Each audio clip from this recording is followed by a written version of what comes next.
শ্রমিকদের দাবি দাওয়া নিয়ে নতুন আইন যেটা পাস হয়েছে লেবার কোর্টে, সেটার বিষয়ে কিছু আমরা দেখে নিই। চলুন। নতুন শ্রম কোডও কি এই যেটা করেছে লেবার কোড শ্রমবিধি, সেটাও কি মাঝপথে থামিয়ে দিতে হবে আন্দোলনের জেরে? কাল থেকে চলে আসবি বলে দেওয়া হতো, চলে আসতো, কাজ করতো, 29 দিন কাজ করার পর না আর তোকে আসতে হবে না, টাকাটাও দিতে হলো না আর কর্মীটাকেও রাখতে হলো না, 29 দিন বিনা পয়সায় শ্রম নিয়ে নেওয়া হলো। এই জিনিসটা এবার বন্ধ হয়ে যাবে। আপনি যদি 8 ঘন্টার জায়গায় 9 ঘন্টা ডিউটি করে ফেললেন, তাহলে আপনাকে কিন্তু ওই দিনের যে আপনি ওই দিনে যত টাকা পান তার দ্বিগুণ আপনাকে পে করতে হবে, যে আপনার কোম্পানি রয়েছে, যে আপনার সংস্থা রয়েছে। ঘর দিয়ে বেরোলেন অফিস যাবেন বলে, কিন্তু রাস্তাতেই কোনো দুর্ঘটনা ঘটে গেল, সেই দুর্ঘটনার দায় কিন্তু অফিসকেও নিতে হবে, কিছু খরচ অফিসকেও বহন করতে হবে, এমনটাই কিন্তু বলছে নতুন labour code. Anti worker pro employer, এই নতুন লেবার কোড নাকি অ্যান্টি ওয়ার্কার প্রো এমপ্লয়ার, এটাই তাদের অভিযোগ। আইনগুলো ব্যবসায়ীদের সুবিধা দিচ্ছে এবং শ্রমিকদের অধিকার কাটছে। কি কারণে এত হট্টগোল হঠাৎ করে তৈরি হলো?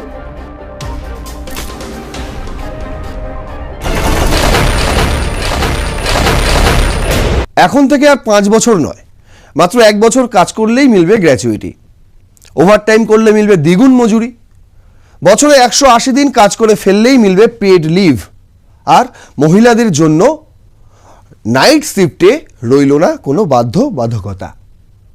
সবই তো ভালো, তাই না? তাহলে কেন বিক্ষোভ? আজ 26শে নভেম্বর আপনারা দেখেছেন বিভিন্ন দিকে দিকে সংযুক্ত কিষাণ মোর্চা সহ বিভিন্ন কর্মী সংগঠনগুলি তারা বিক্ষোভে নেমেছে। কেন? কারণ সরকার নতুন লেবার কোড চালু করেছে, আর সেখানেই মূল বিরোধিতা হচ্ছে বেশ কয়েকটি কর্মী সংগঠন। তাদের সঙ্গে এদের সঙ্গে জুড়ে গিয়েছে কারা? কৃষকরা। কেন? তার কারণ তাদের যে আন্দোলন ছিল, কৃষক যে আন্দোলন ছিল, সেই আন্দোলনের দাবি দাওয়া নাকি এখনো পূরণ হয়নি। সঙ্গে এই যে শ্রমবিধি নতুন শ্রমবিধি লাগু করে দেওয়া হলো, সেটাও নাকি অনৈতিক, এমনটাই দাবি সংযুক্ত কিষাণ মোর্চার।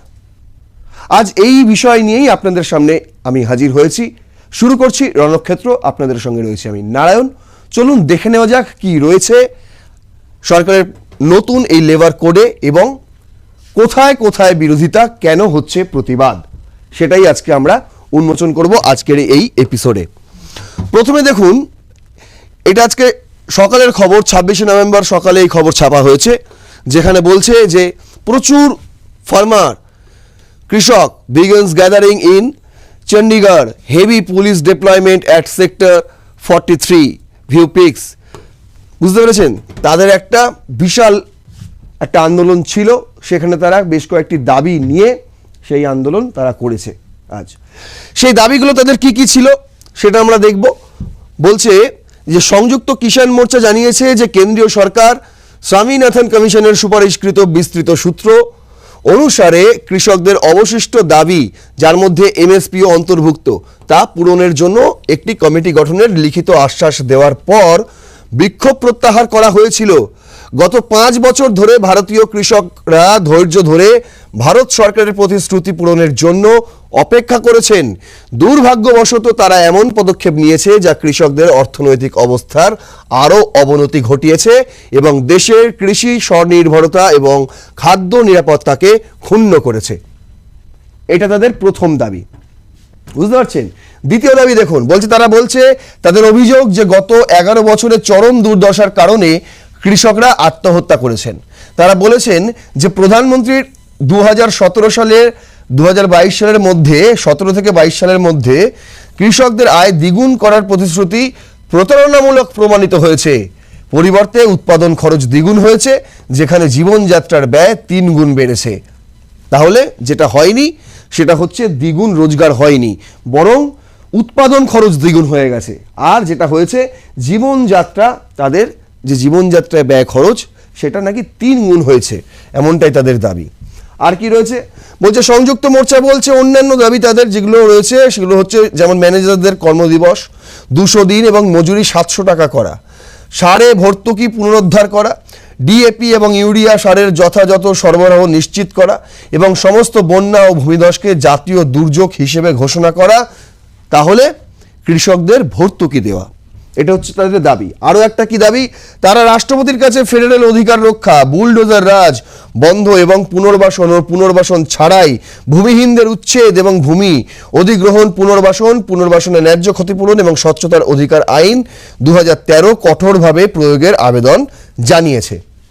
আর কি বলেছে যে ভারতের উপর 50% মার্কিন শুল্ক আরোপকে দেশের সার্বভৌমত্বের উপর আক্রমণ হিসেবে দেখা উচিত এবং প্রতিশোধ হিসেবে কঠোর ব্যবস্থা নেওয়া উচিত কেন্দ্র সরকারের। এই তাদের মূলত 5টি দাবি। এই দাবি দাওয়া নিয়ে তারা রাষ্ট্রপতির কাছে যায়, বুঝতে পেরেছেন। আর পাশাপাশি তারা কিন্তু নতুন যে লেবার কোডস তারও বিরোধিতা করছে। এখানে আউটলুক এই খবরটি করেছে, আমি হেডলাইনটা রেখেছি, বলছে এসকেএম মানে সংযুক্ত কিষাণ মোর্চা রিজেক্টস নিউ লেবার কোডস কলস ক্লেমস অফ ওয়ার্কার প্রোটেকশন। যেটা বলা হচ্ছে নতুন যে শ্রমবিধি সেটা কিন্তু আসলে যারা শ্রমিক যারা কর্মচারী তাদেরকে গাইড করা হচ্ছে, তাদেরকে গার্ড করা হচ্ছে, কিন্তু তারা বলছে সেটা নয়, তারা বলছে এটা হচ্ছে আনসাবস্টেন্সিয়েটেড, মানে এটা প্রমাণিত নয় যে এই নতুন শ্রমবিধিতে শ্রমিকদের স্বার্থ রক্ষা হবে, তা এখনো প্রমাণিত নয়। কেন বলছেন তারা? তার আগে আপনাদের দেখাই যে নতুন শ্রমবিধি কি বলছে, তাহলে আপনারা বুঝতে পারবেন সরকার কি চাইছে আর বিরোধিতা ঠিক কোন জায়গাটায়। এনইডিবি করেছে minimum wage, health check up, WFH and more, 12 changes in labor rules every employee must know। প্রত্যেক কর্মচারীর যা জানা দরকার সেগুলো কি কি। 12খানা মেজর চেঞ্জ হয়েছে, 12খানা জিনিস মেজর চেঞ্জ হয়েছে। মিনিমাম ওয়েজকে একদম নিশ্চিত করা হয়েছে, হেলথ চেক আপকে নিশ্চিত করা হয়েছে। আর প্রথম থেকে দেখা শুরু করি, চলুন। বলছে নতুন লেবার কোডে কর্মচারীদের জন্য 12টি মুখ্য পরিবর্তন। প্রথমেই হচ্ছে ন্যূনতম মজুরি। সব ধরনের কর্মচারীর জন্য সংগঠিত বা অসংগঠিত সেক্টর আইনি অধিকার হিসেবে ন্যূনতম মজুরি দিতেই হবে। সেটা কত সেটা কিন্তু উল্লেখ নেই। আচ্ছা, 2, কেন্দ্রীয় সরকার একটি ফ্লোর ওয়েজ ন্যাশনাল নিম্নতম মজুরি নির্ধারণ করবে। আচ্ছা, যেটা হবে সেটা কেন্দ্র সরকার নির্ধারণ করবে, করে জানিয়ে দেবে।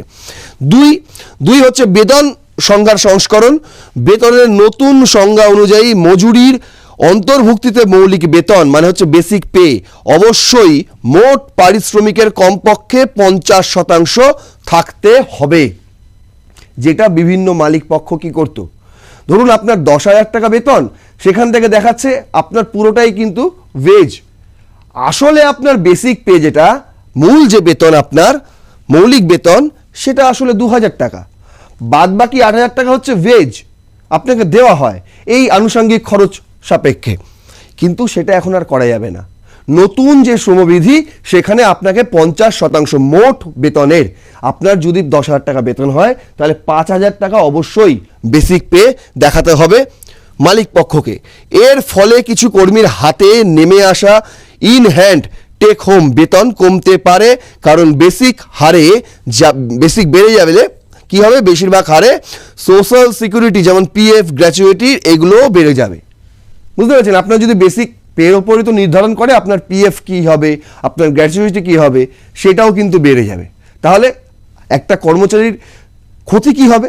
ক্ষতি সেরকম কিছু হবে না, সাময়িক কিছু ক্ষতি হতে পারে, যেটা ক্ষতির মধ্যেও হয়তো পড়ে না।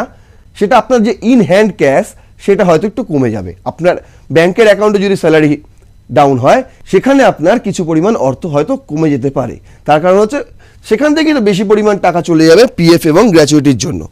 3 নম্বরে বলছে গিগ ও প্ল্যাটফর্ম কর্মীদের জন্য সামাজিক সুরক্ষা। গিগ এবং প্ল্যাটফর্ম ওয়ার্কারদের প্রথমবার নতুন কোডে সামাজিক সুরক্ষা অন্তর্ভুক্ত করা হয়েছে। এমন এগ্রিগেটরদের ওপর বাধ্যবাধকতা থাকবে তাদের বার্ষিক টার্নওভার থেকে 1% সেই ফান্ডে দেওয়া, যা জীবন বীমা, ডিসেবিলিটি বীমা এবং স্বাস্থ্য সুবিধার জন্য ব্যবহৃত হবে। এই যে যারা ডেলিভারি বয় রয়েছে, বুঝতে পেরেছেন, যারা ওলা উবের চালান, এই ধরনের যারা ওয়ার্কার রয়েছে তাদেরকে কিন্তু একটা নিশ্চিত সামাজিক সুরক্ষার মধ্যে আনা হয়েছে নতুন কোডে। কিভাবে? যারা এগ্রিগেটর থাকবে, যারা পরিচালনা করেন এদের, তাদের অবশ্যই উচিত হবে যে বার্ষিক টার্নওভার যেটা হচ্ছে, বছরে আপনি যত টাকা কামাচ্ছেন সেখান থেকে একটি শতাংশ টাকা একটি ফান্ডে জমা করা। কিসের জন্য? তাদের জীবন বীমা, ডিসেবিলিটি বীমা এবং স্বাস্থ্য সুবিধার জন্য। এটা কিন্তু নিশ্চিত করতে হবে যারা এগ্রিগেটর রয়েছে তাদেরকে। নতুন শ্রম বিধি সেটাই বলছে। 4 নম্বর বলছে গ্র্যাচুইটির জন্য দ্রুত যোগ্যতা। কি বলছে? ফিক্সড টার্ম কর্মচারীদের ক্ষেত্রে গ্র্যাচুইটির যোগ্যতার সময় এখন মাত্র 1 বছর কাজ করার পরই, যেখানে আগে এটা গভীরভাবে 5 বছরের অবিরত কাজকে ধরা হতো, আর এখন 1 বছর কাজ করলেই আপনি গ্র্যাচুইটি পাবেন, এমনটাই বলছে এই শ্রমবিধি। এটি টার্মিনেট বা নির্দিষ্ট সময়ের কাজ করা কর্মীদের আর্থিক নিরাপত্তা বাড়াবে, অবশ্যই বাড়াবে। যেটা 5 বছর করলে হতো সেটা এখন 1 বছর করলেই হয়ে যাবে, এটা সত্যি খুব ভালো জিনিস। 5 নম্বরে বলছে অনুমোদিত নিয়োগপত্র। নতুন আইন অনুযায়ী নিয়োগকর্তাদের বাধ্য করা হচ্ছে যে তারা সব নতুন কর্মচারীদের একটি ফর্মাল নিয়োগপত্র দিতেই হবে। এই পত্রে থাকবে কাজের শর্ত, মজুরি উল্লেখ থাকবে, সামাজিক সুরক্ষার অধিকার উল্লেখ থাকবে, যা কর্মীদের জন্য স্বচ্ছতা এবং প্রমাণ হিসেবে কাজ করবে। অনেকে কি করতো, অনেক কোম্পানি ধরুন, সংস্থা ধরুন, তারা র্যান্ডাম কর্মী নিয়োগ করতো, র্যান্ডাম ছাঁটাই করে দিত, কোনো হিসেব নিকেশ থাকতো না, কারণ তাদেরকে কোনো তো কাগজই দেওয়া হতো না, তাদেরকে যে নিয়োগপত্র, ফর্মাল নিয়োগপত্র বলছে, অ্যাপয়েন্টমেন্ট লেটার দেওয়াই হতো না। কাল থেকে চলে আসবি বলে দেওয়া হতো, চলে আসতো, কাজ করতো, 29 দিন কাজ করার পর না আর তোকে আসতে হবে না, টাকাটাও দিতে হলো না আর কর্মীটাকেও রাখতে হলো না, 29 দিন বিনা পয়সায় শ্রম নিয়ে নেওয়া হলো। এই জিনিসটা এবার বন্ধ হয়ে যাবে, বুঝতে পেরেছেন? এই জিনিসটা এবার বন্ধ হয়ে যাবে। কাল থেকে চলে আসবি বললি আর কাজ হবে না, আপনাকে ফর্মাল নিয়োগপত্র দিতে হবে যে কোনো কর্মীকে। যে কোনো সময় আপনি যদি কাজে তাকে নিয়োগ করেন, সেটা তার কাছে একটা সামাজিক সুরক্ষা এবং প্রমাণ নথি হিসেবে থাকবে। আর কি বলছে 6 নম্বরে? ওভারটাইম।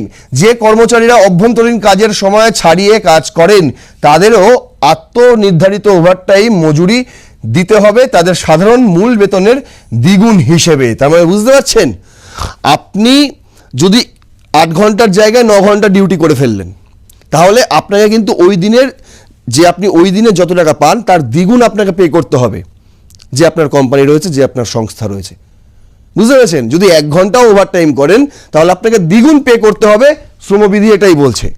আমি জানি না বাস্তবে এটা কতটা খাটবে, তবে সন্দেহ আছে।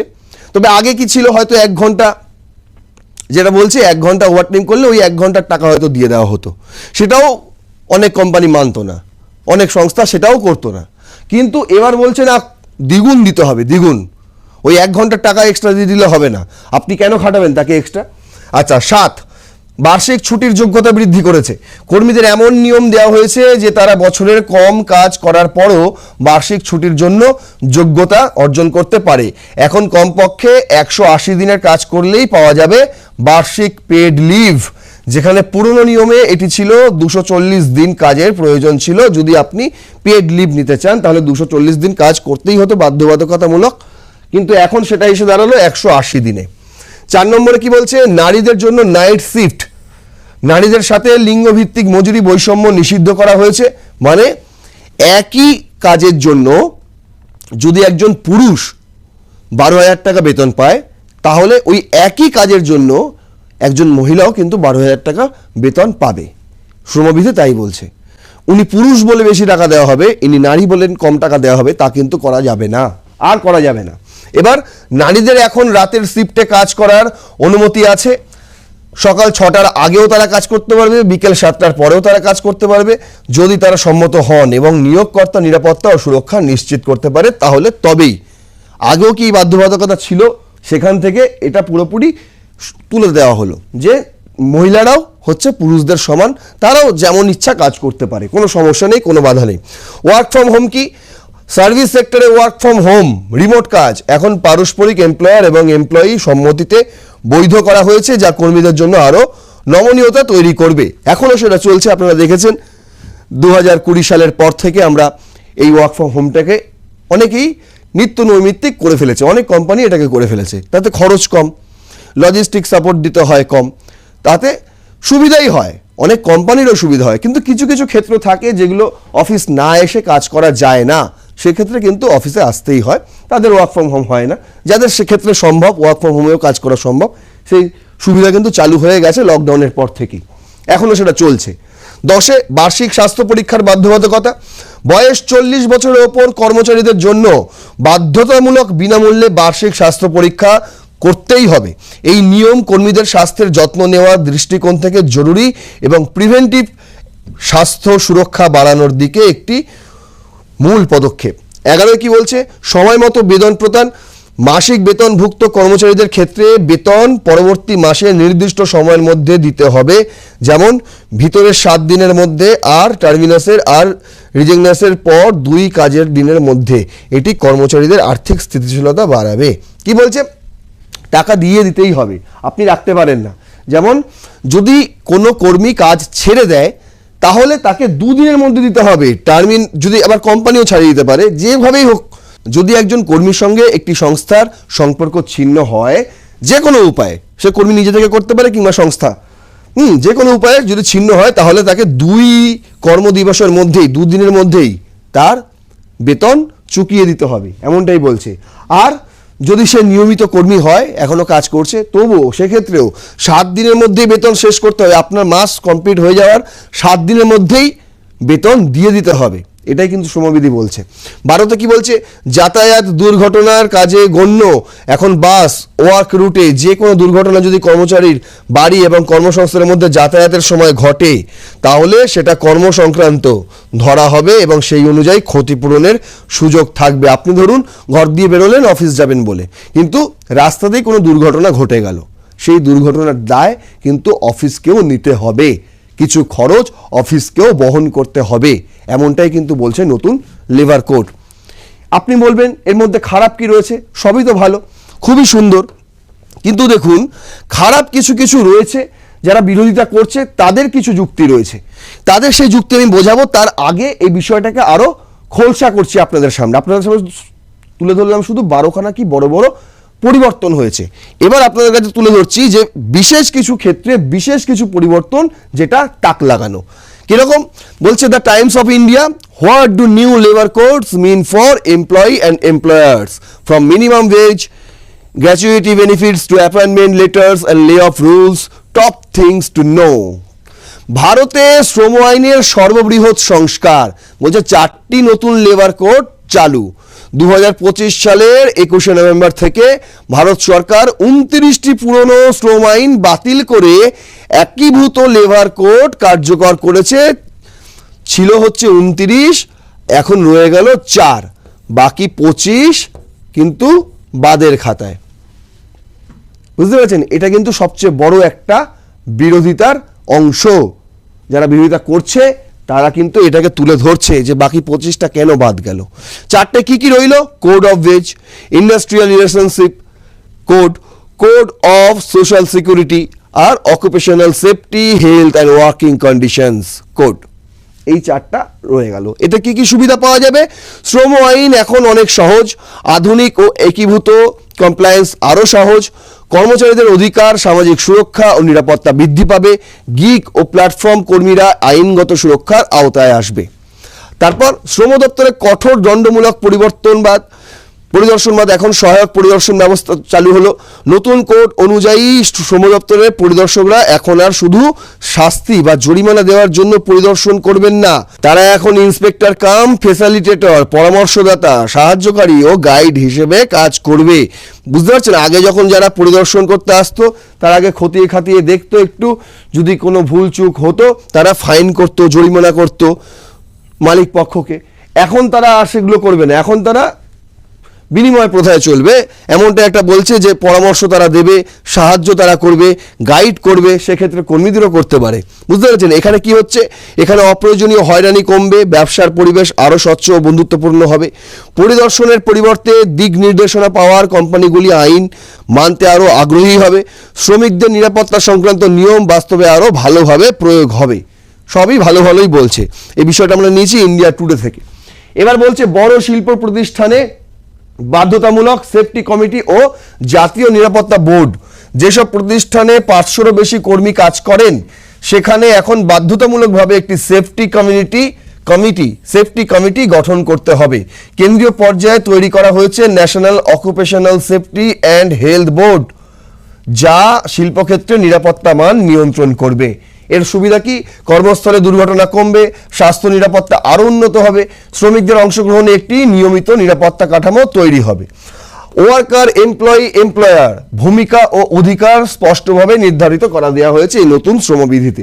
বলছে নতুন কোডে কর্মী, শ্রমিক, কর্মচারী, সুপারভাইজার, নিয়োগকর্তা কার ভূমিকা কি তা পরিষ্কারভাবে সংজ্ঞায়িত করা হয়েছে।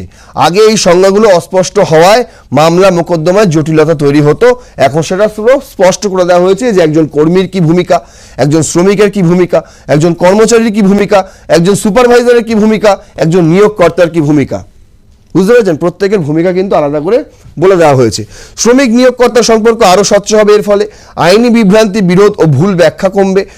কার কোন অধিকার, ওভারটাইম, গ্র্যাচুইটি, ক্ষতিপূরণ ইত্যাদি তা সহজ এবং পরিষ্কার হয়ে গেল। এবার দেখুন যেটাতে সবচেয়ে বেশি বিরোধিতা আসছে সেটা হচ্ছে এই ছাঁটাই পদ্ধতি। সেটা বলছে ইন্ডাস্ট্রিয়াল রিলেশনশিপ কোড অনুযায়ী ছাঁটাই বা কারখানা বন্ধ করার ক্ষেত্রে কতজন কর্মী থাকলে সরকারের অনুমতি লাগবে সেই থ্রেশহোল্ডে পরিবর্তন আনার সুযোগ রাখা হয়েছে। এর ফলে মাঝারি আকারের শিল্পের জন্য কিছু নমনীয়তা তৈরি হবে। বুঝতে পেরেছেন? এটা পুরোপুরি নির্ভর করছে মালিক পক্ষ এবং সরকারের ওপর। মালিক পক্ষ বলছে আমার কাছে কর্মী নেই, এই মাত্র কয়েকটা কর্মী, আমি কারখানা বন্ধ করে দিতে চাই। সরকার সেটাকে মেনে নিতে পারে। এই আশঙ্কা থেকেই বিরোধিতা চরমে উঠেছে। কিন্তু এরও কিছু সুবিধা আছে। বলছে কর্মচারীদের জন্য ছাঁটাইয়ের ক্ষেত্রে নিয়ম ও প্রক্রিয়া পরিষ্কার, ফলে সুরক্ষা বাড়বে। নোটিশ, ক্ষতিপূরণ, আইনি সহায়তা বিষয়ে পরিষ্কার নিয়ম পাওয়া যাবে। আর নিয়োগকর্তাদের কি সুবিধা? ব্যবসার প্রয়োজনে দ্রুত সিদ্ধান্ত সহজ হবে। একাধিক পুরনো আইনের জটিলতা কমে একটাই নিয়মে তারা কাজ করতে পারবে। দুদিকেই সুবিধা আছে এক্ষেত্রেও। তাহলে কেন বিরোধিতা? দেখুন বলছে ডেকান হেরাল্ড এটা করেছিল 21শে নভেম্বরই এটা করেছিল। বলেছিল war on working people, trade unions hit out at labour courts urges workers to rise in raise.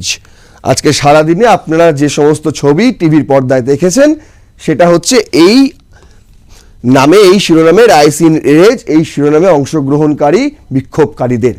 বুঝতে পেরেছেন কেন তারা এই বিক্ষোভে অংশ নিচ্ছে? কারাই বা নিচ্ছে? কোন কোন সংগঠন এই প্রতিবাদ করছে? বলছে Indian national trade union Congress, এটা হচ্ছে কংগ্রেসের। AITUC, all India trade union Congress. C2, central of Indian trade unions, এটা একটা বামপন্থী। HMS, AIU, TUC, TUCC, সেওয়া, LPF, UTCUC, ICCTU, মোট 10টি কেন্দ্রীয় ট্রেড ইউনিয়ন। কৃষক সংগঠন সংযুক্ত কিষাণ মোর্চা SKM যৌথ আন্দোলনে যোগ দিয়েছে। বুঝতে পারছেন কারা এরা কেন বিক্ষোভ দেখাচ্ছে? তাদের দাবি কি? তাদের ঠিক কোন বিষয়গুলোতে আপত্তি? বলছে অ্যান্টি ওয়ার্কার, প্রো এমপ্লয়ার। এই নতুন লেবার কোড নাকি অ্যান্টি ওয়ার্কার, প্রো এমপ্লয়ার, এটাই তাদের অভিযোগ। আইনগুলো ব্যবসায়ীদের সুবিধা দিচ্ছে এবং শ্রমিকদের অধিকার কাটছে। ছাঁটাই, রিটায়ারমেন্ট এবং হায়ার ফায়ার নিয়মে নমনীয়তা, মধ্য ও বড় কারখানায় চাকরি নিরাপত্তা কমে যাবে বলে দাবি করছেন তারা। আর পরামর্শ ছাড়া একতরফাভাবে আইন কার্যকর করা ইউনিয়নগুলোর অভিযোগ, সরকার আলোচনা ছাড়াই কোর্ট চালু করে দিয়েছে, এটা তাদের অভিযোগ।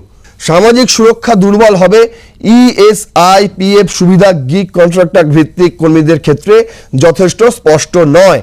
ওয়ার্কিং জার্নালিস্ট আইনের সুরক্ষা কমে যাবে, সাংবাদিকদের শ্রমিক অধিকার ক্ষতিগ্রস্ত হবে বলে অভিযোগ করা হচ্ছে।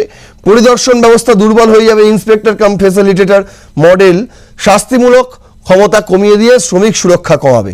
সংযুক্ত কিষাণ মোর্চার দাবি এই কোড কৃষক শ্রমিকের জীবিকা আরো অনিশ্চিত করবে, তাই যৌথ আন্দোলন প্রয়োজন। আর সেই কারণেই এই আন্দোলন। বুঝতে পেরেছেন? সমস্তটাই আপনাদের বোঝালাম কি বলছে শ্রমবিধি এবং কোথায় কোথায় আপত্তি, কোন কোন সংগঠনের আপত্তি, কি কারণে এত হট্টগোল হঠাৎ করে তৈরি হলো, সেটা আপনাদের আমি বোঝালাম। আর এখানে তারাও রয়েছে যারা ওই 3টে কৃষক আইন বাতিল করে এসছে তাদের দীর্ঘ আন্দোলনের পর।